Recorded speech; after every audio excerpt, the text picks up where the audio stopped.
ఎవరైనా భయపడతారనే ధోరణిలో ఒకవైపు రేవంత్ రెడ్డి మాటలు చూసినా కానీ అట్టే కనపడుతున్నాయి, స్థానికంగా నిన్న మొన్న అభ్యర్థి మాటలు చూసినా అట్లా కనపడుతున్నాయి. కానీ నేను ఎక్కడికి వెళ్ళినా వాళ్ళు ఒకటే చెప్తున్నా, వీళ్ళ బుద్ధి చెప్తామన్నా ఈసారి ఖచ్చితంగా ఓటుతోనే బుద్ధి చెప్తాము.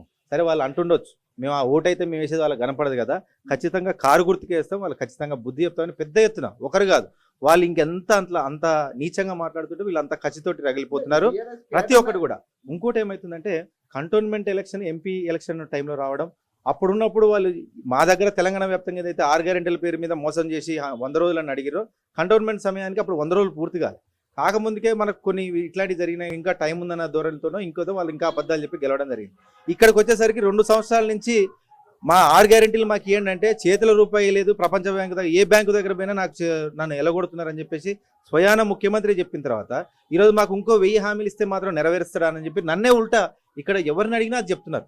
ఒకవైపు నేను బీఆర్ఎస్ కండ వేసుకొని పోతుండొచ్చు, నన్ను ఎక్స్ఎమ్మెల్యే గుర్తుపడుతుండొచ్చు అని వేరే వాళ్ళకి ఆలోచన ఉండొచ్చు, కానీ వాళ్ళ లోపల కసి లేనిది వాళ్ళు నాకు అట్లాంటివి చెప్పరు. నేను అడగక ముందుకే వాళ్ళు నాకు ఉల్టా చెప్పేవాళ్ళు చాలా మంది ఉన్నారు.